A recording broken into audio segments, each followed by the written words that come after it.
Hello ನಮಸ್ಕಾರ ಎಲ್ರಿಗೂ welcome back to the channel. I hope ಪ್ರತಿಯೊಬ್ಬರು ಕೂಡ ಚೆನ್ನಾಗಿದ್ದೀರಾ. ಸೊ ಇವತ್ತಿನ ಟಾಪಿಕಲ್ಲಿ ಯಾರು ನಿಮ್ಮ ಕಡೆಗೆ ಬರ್ತಾ ಇದ್ದಾರೆ, who is coming towards you ಅನ್ನೋದ್ರ ಬಗ್ಗೆ ಆಗಿರುತ್ತೆ. ಅಂತಂದರೆ ಆ ವ್ಯಕ್ತಿ ಯಾರು, ಅವರ ವ್ಯಕ್ತಿತ್ವ ಏನಾಗಿರುತ್ತೆ, ಅವ್ರು ಯಾಕೆ ನಿಮ್ಮ ಜೀವನದಲ್ಲಿ ಬರ್ತಾ ಇದ್ದಾರೆ, ಅವರ ಒಂದು ಇಂಟೆನ್ಷನ್ ಏನು, ಅಕಸ್ಮಾತ್ ಏನಾರು ಅವ್ರು ನಿಮಗೆ ಗೊತ್ತಿರೋರಾಗಿದ್ದರೆ ಅವರ ಫೀಲಿಂಗ್ಸ್ ಏನಿದೆ ನಿಮ್ಮ ಕಡೆಗೆ, ಆ್ಯಂಡ್ ನೀವು ಹೇಗೆ ಅವ್ರನ್ನ ರೆಕಗ್ನೈಸ್ ಮಾಡ್ತೀರಾ ಅನ್ನೋದ್ರ ಬಗ್ಗೆ ಈ ಒಂದು ರೀಡಿಂಗ್ ಆಗಿರುತ್ತೆ. ಓಕೆನಾ? So let's begin. ನಾನಿಲ್ಲಿ ಅವರು ಇವರು ಅಥವಾ ಮ್ಯಾರಿಡ್ ಅನ್ಮ್ಯಾರಿಡ್ ಅಂತ ಹೇಳ್ತಿಲ್ಲ. ಈ ವ್ಯಕ್ತಿ ನಿಮಗೆ ಫ್ರೆಂಡ್ ಆಗಾರು ಬರ್ಬೋದು, ಅಥವಾ ಪಾರ್ಟ್ನರ್ ಆಗಾರು ಬರ್ಬೋದು, ಇಲ್ಲ ಒಂದು ಒಳ್ಳೆ ಗೈಡ್ ಆಗಿ ಬರ್ಬೋದು, ಇಲ್ಲ ಒಂದು ಎನಿಥಿಂಗ್ ಲೈಕ್ ಎನಿ ಹೌ ಈ ಒಂದು ಪರ್ಸನ್ ನಿಮ್ಮ ಲೈಫಲ್ಲಿ ಎಂಟರ್ ಆಗ್ತಿದ್ದಾರೆ ಅನ್ನೋದು ಯಾರು. ಬಿಕಾಸ್ ಐ ಕ್ಯಾನ್ ಸಿ ಯಾವುದೋ ಒಂದು ಎನರ್ಜಿ ನಿಮ್ಮ ಲೈಫಲ್ಲಿ ಎಂಟರ್ ಆಗ್ತಿದೆ ಅನ್ನೋದಂತೂ ಸತ್ಯ. ಓಕೆನಾ? ಸೊ ಆ ಎನರ್ಜಿ ಯಾವುದು ಅನ್ನೋದ್ರ ಬಗ್ಗೆ so let's see. So who is this person? ಈ ವ್ಯಕ್ತಿ ಯಾರು? ಈ ವ್ಯಕ್ತಿ ಯಾರು?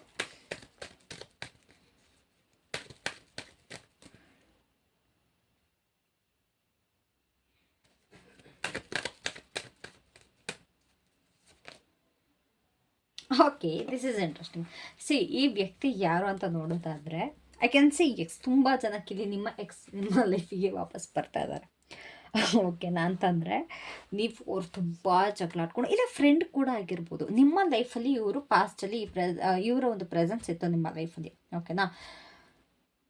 ಕಾರಣಾಂತರಗಳಿಂದ ಇಬ್ಬರು ತುಂಬ ಜಗಳ ಮಾಡ್ಕೊಂಡು, ತುಂಬ ದೊಡ್ಡ ಜಗಳ ಆಗಿ, ನಿಮ್ಮನ್ನು ನೀವು ಡಿಫೆಂಡ್ ಮಾಡಿಕೊಂಡು, ನಿಮ್ಮನ್ನು ನೀವು ಪ್ರೂವ್ ಮಾಡ್ಕೊಳ್ಳೋದಕ್ಕಿಂತ ಸಿಕ್ಕಾಬಿಟ್ಟೆ ಟ್ರೈ ಮಾಡಿ ಇಬ್ಬರು ದೂರ ಆಗಿದಂಥ ಒಂದು ಸಿಚುವೇಶನ್. ಓಕೆನಾ? ಸೊ ಈ ವ್ಯಕ್ತಿ ಬರ್ತಾ ಇದ್ದಾರೆ.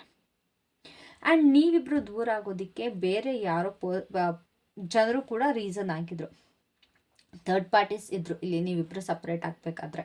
ಅಂತಂದರೆ ಫ್ರೆಂಡ್ಸ್ ಆಗಿರ್ಬೋದು, ಫ್ಯಾಮಿಲಿ ಆಗಿರ್ಬೋದು. ಅಕಸ್ಮಾತ್ ನೀವು ಪಾಸ್ಟಲ್ಲಿ ನಿಮ್ಮ ಒಂದು ಒಳ್ಳೆ ಫ್ರೆಂಡ್ನ ಕಳ್ಕೊಂಡು ಈಗ ಆ ಫ್ರೆಂಡ್ ಮತ್ತೆ ವಾಪಸ್ ಬರ್ತಿರೋದಾಗಿರ್ಬೋದು. ಆ ಒಂದು ಸಿಚುವೇಶನ್ ಕಾಣಿಸ್ತಾ ಇದೆ ಯಾವ ಪರ್ಸನ್ ಅಂತ. ಓಕೆನಾ? ಅವರ ಎನರ್ಜಿ ಯಾವ ಥರ ಇದೆ ಅಂತಂದರೆ, ಅವರು ಮಾಡಿದ ತಪ್ಪಿಗೆ ಅಂತಾರೆ, ಅವ್ರು ಏನು ನಿಮಗೆ ತುಂಬ ಬಾಯಿಗೆ ಬಂದಂಗೆ ಬೈಕೊಂಡು ತುಂಬ ಜಗಳ ಆಡ್ಕೊಂಡೆಲ್ಲ ಮಾಡಿದ್ರಲ್ವ, ಅದಕ್ಕೆ ಪಶ್ಚಾತ್ತಾಪ ಪಡ್ಕೊಂಡು ಬರ್ತಾ ಇದ್ದಾರೆ. ಅಂತಾರೆ ಕಾಂಪ್ರಮೈಸ್ ಆಗೋದಕ್ಕೆ ಬರ್ತಾ ಇದ್ದಾರೆ ನಿಮ್ಮ ಜೊತೆ. ಇಲ್ಲ ತಪ್ಪಾಯಿತು ಕ್ಷಮಿಸು ಅನ್ನೋ ಒಂದು ಫೀಲಿಂಗಲ್ಲಿ ಎಕ್ಸರ್ ಆಗಿರ್ಬೋದು, ಫ್ರೆಂಡ್ ಯಾರಾಗಿರ್ಬೋದು. ಬಟ್ ಇದು ಖಂಡಿತವಾಗ್ಲೂ ಒಂದು ಪಾಸ್ಟ್ ಪರ್ಸನ್ ಅಂತೂ ಆಗಿದ್ದಾರೆ. ಅದು ನಿಮಗೆ ಸಂಬಂಧಪಟ್ಟಿದ್ದು. ನಿಮ್ಮ ಹಸ್ಬೆಂಡ್ ಬಿಟ್ಟು ಹೋಗಿದ್ರ, ನಿಮ್ಮ ವೈಫ್ ಬಿಟ್ಟು ಹೋಗಿದ್ರ, ನಿಮ್ಮ ಪಾರ್ಟ್ನರ್ ಬಿಟ್ಟು ಹೋಗಿದ್ರ, ನಿಮ್ಮ ಫ್ರೆಂಡ್ ಬಿಟ್ಟು ಹೋಗಿದ್ರ, ಅಥವಾ ನಿಮ್ಮ ಒಂದು ಲೈಫಲ್ಲಿರುವಂಥ ಯಾವುದೋ ಒಂದು ಮೇನ್ ವ್ಯಕ್ತಿ ಬಿಟ್ಟೋಗಿದ್ರ ಅನ್ನೋದು ನಿಮಗೆ ಗೊತ್ತಿರುತ್ತೆ. ಸೊ ಅಂಥ ವ್ಯಕ್ತಿ ನಿಮ್ಮ ಲೈಫ್ಗೆ ವಾಪಸ್ ಬರ್ತಾ ಇದ್ದಾರೆ. ಓಕೆನಾ? ಅವ್ರು ಯಾಕೆ ಇವಾಗ ಬರ್ತಾ ಇದ್ದಾರೆ? Why are entering A life ನಾವು? ಈಗಲೇ ಏನಕ್ಕೆ ಬರ್ತಾ ಇದ್ದಾರೆ? ಈ ಕ್ಷಣದಲ್ಲಿ ಯಾಕೆ ಎಂಟರ್ ಆಗ್ತಾ ಇದ್ದಾರೆ ಈ ವ್ಯಕ್ತಿ?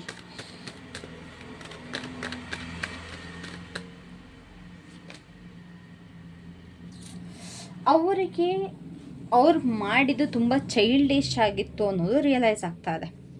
ಅಂತಂದರೆ ಏನು ಚೈಲ್ಡ್ ಥರ ಆಡ್ಕೊಂಡು ಬಿಟ್ಟು ಹೋದರು ವಿಥೌಟ್ ರೀಸನ್. ಅದು ನೀವಿಬ್ಬರು ದೂರ ಆಗಬೇಕಾಗಿದ್ದಂಥ ರೀಸನ್ನೇ ಅಲ್ಲ, ಯಾವುದೋ ಒಂದು ಸಿಲ್ಲಿ ಮ್ಯಾಟ್ರಿಗೆ ತುಂಬ ದೊಡ್ಡ ಜಗಳ ಆಗಿದೆ, ತುಂಬ ಸಿಲ್ಲಿ ಮ್ಯಾಟ್ರಿಗೆ. ಅದವ್ರಿಗೆ ಇವಾಗ ಕಾಡ್ತಾರೆ. ಓಕೆನಾ? ಈ ಒಂದು ಸಿಲ್ಲಿ ಮ್ಯಾಟರ್ಗೆ ನಾವಿಬ್ಬರು ಜಗಳ ಆಡಬಾರ್ದಿತ್ತು ಅನ್ನೋದು ಇವ್ರಿಗೆ ತುಂಬ ಮನಸ್ಸಲ್ಲಿ ಕಾಡ್ತಾ ಇದೆ. ಅಂತಂದರೆ ಇವಾಗ ಹೆಂಗೆ ಗೊತ್ತಾ, ಫ್ರೆಂಡ್ ಆಗಿದ್ದರೆ ಅವರು ನಿಮಗೆ ಸಪೋರ್ಟ್ ಮಾಡಿದಲ್ಲ, ಬೇರೆ ಯಾರಿಗೂ ಸಪೋರ್ಟ್ ಮಾಡಿಕೊಂಡ್ರು ನಿಮ್ಮನ್ನ ದೂರ ಮಾಡಿದರು. ಇಲ್ಲ ಯಾವುದೋ ಒಂದು ವ್ಯಕ್ತಿ ಆಗಿದ್ದರೆ ಬೇರೆ ಯಾವುದೋ ವ್ಯಕ್ತಿಗೋಸ್ಕರ ನಿಮ್ಮನ್ನು ದೂರ ಮಾಡಿದರು. ಬೇರೆಯವರ ರೀಸನ್ನಿಂದ ಅವ್ರು ಏನು ಮಾಡಿದರು ತುಂಬ ಚೈಲ್ಡಿಶ್ ಆಗಿತ್ತು, ಮೆಚೂರ್ ಆಗಿರಲಿಲ್ಲ. ಇದರಿಂದ ಸುಮ್ಮನೆ ನಿಮ್ಮಿಬ್ಬರ ಮಧ್ಯೆ ಒಂದು ಮಿಸ್ಅಂಡರ್ಸ್ಟ್ಯಾಂಡಿಂಗ್ ಸ್ಟಾರ್ಟ್ ಆಯಿತು, ಸುಮ್ಮನೆ ಈಗೋ ಕ್ಲಾಶಸ್ ಆಯಿತು ಅನ್ನೋದು ಇವಾಗ ಅವ್ರಿಗೆ ರಿಯಲೈಸ್ ಆಗ್ತದೆ. ಅದಕ್ಕೋಸ್ಕರ ಬರ್ತಾ ಇದ್ದಾರೆ. ಏನೇನೆಲ್ಲ ತಪ್ಪು ಮಾಡಿದ್ರು ಅದನ್ನ ಸರಿ ಮಾಡ್ಕೊಳ್ಳೋಕ್ಕೆ ಅಂತೇಳ್ಬಿಟ್ಟು ಇವಾಗ ಬರ್ತಾ ಇದ್ದಾರೆ. ಸೊ ಅವರ ಒಂದು ಇಂಟೆನ್ಷನ್ ಏನಿದೆ ನಿಮ್ಮ ಕಡೆಗೆ? ಬಿಕಾಸ್ ಇಫ್ ದಿಸ್ ರೆಸೊನೇಟ್ಸ್ ನೀವು ಪರ್ಸ್ನಲ್ ರೀಡಿಂಗ್ ಕೂಡ ತೊಗೊಳ್ಬೋದು. ನನ್ನ ನಂಬರ್ 6361742931 6361742931 ಈ ನಂಬರ್ಗೆ ಪರ್ಸ್ನಲ್ ರೀಡಿಂಗ್ ನೀವು ತೊಗೊಳ್ಬೋದು. ಓಕೆನಾ? ಸೊ ಅವರ ಒಂದು ಇಂಟೆನ್ಷನ್ ಏನಿದೆ ಕರೆಂಟ್ಲಿ? ಅವ್ರ ಇಂಟೆನ್ಷನ್ ಇಷ್ಟೇ, ನೀವು ಅವ್ರನ್ನ ಕ್ಷಮಿಸ್ಲಿ ಅನ್ನೋದೊಂದು ಇಂಟೆನ್ಷನ್.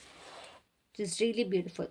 ನೀವು ಕ್ಷಮಿಸ್ತಿರೋ ಇಲ್ವಾ ಅನ್ನೋ ಐಡಿಯಾ ಅಂತ ಅವ್ರಿಗೆ ಖಂಡಿತವಾಗಲಿಲ್ಲ, ಬಟ್ ನೀವು ಕ್ಷಮಿಸ್ಲಿ ಅನ್ನೋ ಹೋಪಲ್ಲಿದ್ದಾರೆ ಅವರು. ಓಕೆನಾ? ದಯವಿಟ್ಟು ಕ್ಷಮಿಸ್ಬಿಡು. ಹೌದು, ನಾನು ತುಂಬ ಅಂದರೆ ತುಂಬ ಟೈಮ್ ವೇಸ್ಟ್ ಮಾಡಿದ್ದೀನಿ, ಸಾರಿ ಕೇಳ್ದಲೆ, ನಾನು ಸಾರಿ ಕೇಳಬೇಕಾಗಿತ್ತು ಅನ್ನೋದು ಕೂಡ ಇದೆ. ಆ್ಯಕ್ಚುಲಿ ನಿಮ್ಮ ಜಗಳ ತುಂಬ ಜನ ಇನ್ವಾಲ್ವ್ ಆಗಿದ್ದಾರೆ ಅಂತಂದರೆ, ನೀವಿಬ್ಬರು ಜಗಳ ಆಡುವಾಗ ಸುಮ್ಮನೆ ಏನೇನೋ ತೊಗೊಂಬಂದು ಹಾಕೋದು, ಮಧ್ಯದಲ್ಲಿ ಕಿತಾಪತಿ ಮಾಡೋವಂಥದ್ದು ಇದೆಲ್ಲ ಮಾಡಿದ್ದಾರೆ. ಸೊ ಇವಾಗ ಏನು ಗಿಲ್ಟ್ ಕಾಡ್ತಾ ಇದೆ, ನೀವು ಅವ್ರನ್ನ ಕ್ಷಮಿಸಲಿ, ನೀವು ಅವ್ರನ್ನ ಫರ್ಗಿವ್ ಮಾಡಲಿ, ನೀವು ಮತ್ತೆ ವಾಪಸ್ ಅವ್ರನ್ನ ಲೈಫಲ್ಲಿ ಎಂಟರ್ ಮಾಡ್ಕೊಳ್ಳಿ ಅನ್ನೋದೊಂದು ಅವರ ಒಂದು ಇಂಟೆನ್ಷನ್ ಅಷ್ಟು. ಇದು ಬಿಟ್ಟು ಇನ್ನೇನಿಲ್ಲ. ಅವ್ರಿಗೆ ನಿಮ್ಮನ್ನ ಟೈಮ್ ವೇಸ್ಟ್ ಮಾಡಬೇಕು ಅಂತಲ್ಲ, ಅಥವಾ ಅವ್ರಿಗೆ ನಿಮ್ಮ ದುಡ್ಡು ತಿನ್ನಬೇಕು ಅಂತಿಲ್ಲ, ಅಥವಾ ಅವ್ರಿಗೆ ನಿಮಗೆ ಮೋಸ ಮಾಡಬೇಕು ಅಂತಿಲ್ಲ. ಅವ್ರಿಗೆ ಆ ಥರ ಎಲ್ಲ ಏನೂ ಇಲ್ಲ. ಅಟ್ಲೀಸ್ಟ್ ಒಂದು ಫ್ರೆಂಡ್ ಆಗಿದ್ರೂ ಸರಿ ನನ್ನ ಕ್ಷಮಿಸು ಅನ್ನೋ ಒಂದು ಇದಿದೆ. ಅಕಸ್ಮಾತ್ ನಿಮ್ಮದು ಹಸ್ಬೆಂಡ್ ವೈಫ್ ಏನಾರು ಆಗಿದ್ದರೆ, ಅವ್ರು ಮಾಡಿದ ಎಷ್ಟು ದೊಡ್ಡ ತಪ್ಪು ಅನ್ನೋದು ಗೊತ್ತಾಗಿ ಅವ್ರಿಗೆ ಅವರ ಸಂಸಾರ ಸರಿ ಮಾಡ್ಕೊಳ್ಬೇಕು ಅನ್ನೋ ಒಂದು ಥಾಟಲ್ಲಿದ್ದಾರೆ. ಓಕೆನಾ, ಇಷ್ಟು ದಿನ ಇಷ್ಟು ಟೈಮ್ ನಾನು ನನ್ನ ಸಂಸಾರದಿಂದ ದೂರ ಉಳಿದಿದ್ದು ತಪ್ಪಾಯಿತು. ವ್ಯಾಲ್ಯೂ ಗೊತ್ತಾಗ್ತದೆ ಗೈಸ್. ಮೇಯ್ನಾಗಿ ನಿಮ್ಮ ವ್ಯಾಲ್ಯೂ ಏನು ಅಂತ ಗೊತ್ತಾಗ್ತಿದೆ, ನಿಮ್ಮ ರಿಲೇಷನ್ಶಿಪ್ ವ್ಯಾಲ್ಯೂ ಏನು ಅಂತ ಗೊತ್ತಾಗ್ತದೆ. ತುಂಬ ಜನ ಕೇಳ್ತೀರಾ ಮೇಡಮ್ ಇದು ಬರೀ ಕಪಲ್ಸಿಗೆ ಮಾತ್ರನಾ ಅಂತ. ಇಲ್ಲ, ಇದು ನೀವು ಫ್ರೆಂಡಿಗಾದರೂ ನೋಡ್ಬೋದು, ಇಲ್ಲ ನಿಮ್ಮ ಪರ್ಸನ್ ಅಂತಂದರೆ ನೀವು ಯಾರಿಗೋಸ್ಕರ ನೋಡ್ತೀರಾ, ಲೈಕ್ ನಿಮಗೆ ಹತ್ರ ಆಗಿದ್ದವರು, ಅವರಿಗೋಸ್ಕರ ಕೂಡ ನೀವು ನೋಡ್ಬೋದು. ಓಕೆನಾ, ಈವನ್ ಅಣ್ಣ ತಮ್ಮ ಅಕ್ಕ ತಂಗಿದೀರು ಕೂಡ ಆಗಿರ್ಬೋದು. ಓಕೆನಾ, ಬಿಕಾಸ್ ರೀಡಿಂಗ್ ಅನ್ನೋದು ಏನಿರುತ್ತೆ ಅದು ಸೋಲ್ ಬೇಸ್ಡ್ ಆಗಿರುತ್ತೆ. ಅದೇ ರೊಮ್ಯಾಂಟಿಕ್ ಮಾತು ಬಂದರೆ ಅದು ಕಪಲ್ಸಿಗಾಗಿರುತ್ತೆ. ರೊಮ್ಯಾನ್ಸ್ ಬಿಟ್ಟು ಬೇರೆ ಏನೇ ಬಂದರೂ ಕೂಡ ಇದು soul based reading, energy based reading. ಸೋಲ್ಸ್ಗೆ ಯಾವುದೇ ಕಾರಣಕ್ಕೂ ಜೆಂಡರ್ ಇರಲ್ಲ. ಅಂತಂದರೆ ಆತ್ಮಗಳಿಗೆ ಅದು ಗಂಡ ಆತ್ಮ, ಇದು ಹೆಣ್ಣಾತ್ಮ ಅನ್ನೋ ಥರ ಇಲ್ಲ. ಆತ್ಮಗಳಿಗೆ ಯಾವ ಜೆಂಡರ್ ಇಲ್ಲ, ಮನುಷ್ಯರಿಗೆ ಮಾತ್ರ. ಸೊ ಇದು ಆತ್ಮದ ಬೇಸ್ಡ್ ರೀಡಿಂಗ್ ಆಗಿರುತ್ತೆ, ಎನರ್ಜಿ ಬೇಸ್ಡ್. ಓಕೆನಾ, ಸೊ ನಿಮಗೆ ರೆಸೊನೇಟ್ ಆದರೆ you can take it. So ಏನೊಂದು ಫೀಲಿಂಗ್ಸ್ ಅವ್ರಿಗೆ ಆಲ್ರೆಡಿ ಇದೆ ನಿಮ್ಮ ಮೇಲೆ. What feelings do they already have?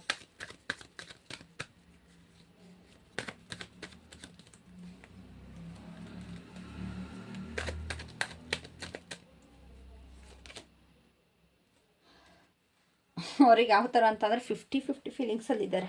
ಕ್ಷಮಿಸ್ತೀರಾ, ಅಥವಾ ಎಲ್ಲಿ ರಿಜೆಕ್ಟ್ ಮಾಡಿಬಿಡ್ತಿರೋ, ಎಲ್ಲಿ ಅವ್ರನ್ನ ದೂರ ತಳ್ಳಿಬಿಡ್ತಿರೋ ಅನ್ನೋ ಒಂದು ಕನ್ಫ್ಯೂಷನ್ನಲ್ಲಿದ್ದಾರೆ. ನೀವು ನಿಜವಾಗ್ಲೂ ಅವ್ರನ್ನ ಇನ್ನೂ ಪ್ರೀತಿಸ್ತಾ ಇದ್ದೀರಾ, ಇಲ್ಲ ಯಾವ ಥರ ಇರ್ಬೋದು ನಿಮ್ಮ ಮನಸ್ಸಲ್ಲಿ, ಏನಿರ್ಬೋದು ನಿಮ್ಮ ಮನಸ್ಸಲ್ಲಿ ಅನ್ನೋದ್ರ ಬಗ್ಗೆ ತುಂಬ ಥಿಂಕ್ ಮಾಡ್ತಾ ಇದ್ದಾರೆ. ವಾಟ್ ಡು ಯು ಹ್ಯಾವ್ ಅನ್ನೋ ರೀತಿ. ಎಸ್, ಪಾಸ್ಟ್ ಮೆಮೊರೀಸ್ ಅಂತ ಈ ಪರ್ಸನ್ಗೆ ಖಂಡಿತವಾಗ್ಲೂ ತುಂಬ ಹಿಟ್ ಆಗ್ತದೆ, ಅದಂತೂ ಸತ್ಯ. ನೀವಿಬ್ಬರು ಪಾಸ್ಟಲ್ಲಿ ಏನೇನೆಲ್ಲ ಮಾಡಿದ್ರಿ, ನಿಮ್ಮ ಮೆಮೊರೀಸ್ ಏನು ಕ್ರಿಯೇಟ್ ಮಾಡಿದ್ರಿ, ಅದಂತೂ ತುಂಬ ಹಿಟ್ ಆಗುತ್ತೆ. ಬಟ್ ನಿಮಗೂ ಅದು ಇದೆಯಾ ಮನಸ್ಸಲ್ಲಿ, ನೀವು ಕೂಡ ಅವ್ರನ್ನ ನೆನೆಸ್ಕೊಳ್ತೀರಾ, ನೀವು ಕೂಡ ಅವ್ರ ಫೋಟೋಸ್ನ ನೋಡ್ತೀರಾ, ನೀವು ಕೂಡ ಅವ್ರ ಇನ್ಸ್ಟಾಗ್ರಾಮ್ ಚೆಕ್ ಮಾಡ್ತೀರಾ. ಈ ಒಂದು ಥಾಟ್ಸಲ್ಲಿ ಅವರು ತುಂಬ ಕನ್ಫ್ಯೂಸ್ಡ್ ಆಗಿದ್ದಾರೆ. ಓಕೆನಾ, ಇದು ಆ್ಯಕ್ಚುಲಿ ಹೊಸ ವ್ಯಕ್ತಿ ಆಗಿದ್ದರೆ ನೀವು ಹೇಗೆ ರೆಕಗ್ನೈಸ್ ಮಾಡ್ತಿದ್ರಿ ಅನ್ನೋದನ್ನ ನೋಡ್ತಿದ್ದೆ. ಬಟ್ ಇದು ಹಳೆ ವ್ಯಕ್ತಿ ಆಗಿರೋದ್ರಿಂದ ಆ ಕ್ವೆಶನ್ ಬೇಡ ಅಂತ ಅಂದ್ಕೊಳ್ತೀನಿ ನಾನು. ಬಟ್ ಯಾವಾಗ ಇವ್ರು ಬರ್ತಾರೆ ನಿಮ್ಮ ಲೈಫ್ಗೆ, ಯಾವ ಟೈಮಲ್ಲಿ ಇವ್ರು ನಿಮ್ಮ ಲೈಫಿಗೆ ಬರ್ತಾರೆ?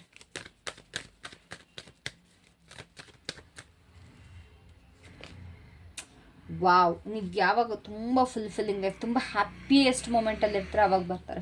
ತುಂಬ ಅಂದರೆ ತುಂಬ ಖುಷಿಯಾಗಿರ್ತೀರ, ನೀವು ಸೆಲ್ಫ್ ಸ್ಯಾಟಿಸ್ಫೈಡ್ ಆಗಿರ್ತೀರ. ಓಕೆ, ನನಗೆ ಇನ್ನೇನು ಬೇಡ, ನನ್ನ ಜೀವನ ತುಂಬ ಚೆನ್ನಾಗಿದೆ, ನಾನು ಸೆಟ್ಲ್ ಆಗಿದ್ದೀನಿ, ಅಥವಾ ನನಗೆ ಏನೇನು ಬೇಕಿತ್ತು ಅದೆಲ್ಲ ಸಿಗ್ತಾ ಇದೆ. ಒಂದು ಫುಲ್ಫಿಲ್ಡ್ ಲೈಫ್, ಒಂದು ತೃಪ್ತಿ ಜೀವನ ಮಾಡ್ತಾ ಇರ್ತೀರ, ಅಥವಾ ನಿಮ್ಮ ಏನೋ ಒಂದು ತೃಪ್ತಿಯಾಗಿರುವಂಥ ಒಂದು ಸಿಚುಯೇಷನ್ ಸಿಗುತ್ತೆ. ತುಂಬ ಖುಷಿಯಾಗಿರುವಂಥ ಸಿಚುಯೇಷನಲ್ಲಿ ಈ ಪರ್ಸನ್ ಬರ್ತಾರೆ. ನೀವು ಈ ಕಂಪ್ಲೀಟಾಗಿ ಪರ್ಸನ್ನ ಬಿಟ್ಟು okay I am doing good, I am doing great ಅನ್ನೋ ಥರ ಇರ್ತೀರ. Congrats guys. ಓಕೆ, ಸೊ ಈ ಒಂದು ಕನೆಕ್ಷನ್ನ ನೀವು ನಿಜವಾಗ್ಲೂ ವೆಲ್ಕಮ್ ಮಾಡ್ರೆ, what is the possibilities, like what is the potential outcome for this? ಒಂದು ಔಟ್ಕಮ್ ಏನಾಗಿರುತ್ತೆ, ಪೊಟೆನ್ಷಿಯಲ್ ಔಟ್ಕಮ್ ಏನಾಗಿರುತ್ತೆ? Wow, life will be beautiful. But careful ಆಗಿರ್ಬೇಕೇನು ಅಂತಂದರೆ, ಈ ವ್ಯಕ್ತಿ ಮ್ಯಾನಿಪ್ಯುಲೇಟ್ ಕೂಡ ಮಾಡ್ಬೋದು. ಪಾಸ್ಟಲ್ಲಿ ಏನಾದ್ರು ಮ್ಯಾನಿಪ್ಯುಲೇಟ್ ಮಾಡಿದರೆ ಅದು ಕೂಡ ಇರುತ್ತೆ. ಅದೊಂದು ವಾರ್ನಿಂಗ್ ಸೈನ್ ಆಗಿ ತೊಗೊಳ್ಬೇಕು ನೀವು. ಓಕೆನಾ, so take it as a warning. ಇಲ್ಲ ಅಂತಂದರೆ ನೀವೇನು ಮ್ಯಾನಿಫೆಸ್ಟ್ ಮಾಡಿದ್ರಿ ಅದು ಫುಲ್ಫಿಲ್ ಆಗುತ್ತೆ. ನಿಮ್ಮ ಮ್ಯಾನಿಫೆಸ್ಟೇಷನ್ ಕಂಪ್ಲೀಟ್ ಆಗೋ ಟೈಮ್ ಬಂದಿದೆ ತುಂಬ ಜನಕ್ಕೆ. ನೀವೇನು ಮ್ಯಾನಿಫೆಸ್ಟ್ ಮಾಡಿದ್ರಿ ಅದು ವಾಪಸ್ ನಿಮಗೆ ಸಿಗ್ತಾ ಇದೆ. ಕಂಗ್ರ್ಯಾಚುಲೇಷನ್ಸ್ ಬೈ ದ ವೇ, ಯಾರ್ಯಾರೆಲ್ಲ ಮ್ಯಾನಿಫೆಸ್ಟ್ ಮಾಡಿದ್ರಿ ಅವ್ರಿಗೆಲ್ಲ. ಸೊ ಫೈನಲಿ ನಿಮ್ಮ ಪರ್ಸನ್ ಬರ್ತಾ ಇದ್ದಾರೆ. ನಿಮ್ಗೆ ಏನೇನು ಬೇಕಿತ್ತು ನಿಮ್ಮ ಲೈಫಲ್ಲಿ ಎಲ್ಲ ಕೂಡ ಪ್ರತಿಯೊಂದು ಸಿಗ್ತಾ ಇದೆ. Be careful. As a shed, if in case ನಿಮಗೆ ಇದು ರೆಸೊನೇಟ್ ಆದರೂ ಆಗಲಿಲ್ಲ ಅಂತಂದರೂ ಕೂಡ ನೀವು ಪರ್ಸನಲ್ ರೀಡಿಂಗ್ ತೊಗೊಂಡು ಕ್ಲಾರಿಟಿನ ತೊಗೊಳ್ಬೋದು. ಇದು ನಿಮಗೆ ಆಗಿತ್ತಾ ರೀಡಿಂಗ್, ಅಥವಾ ನಿಮ್ಮ ಎನರ್ಜಿ ಹೇಗಿದೆ, ನಿಮ್ಮ ಒಂದು ಮೇನ್ ಎನರ್ಜಿ ಪ್ರಕಾರ ಇದು ನಿಮಗೆ ಸಿಗುತ್ತಾ ಇಲ್ವಾ ಅನ್ನೋದ್ರ ಬಗ್ಗೆ ನೀವು ತಿಳ್ಕೊಳ್ಬೋದು. ಓಕೆನಾ? ಡೀಟೇಲ್ ರೀಡಿಂಗ್ ನಿಮಗೆ ಸಿಗುತ್ತೆ.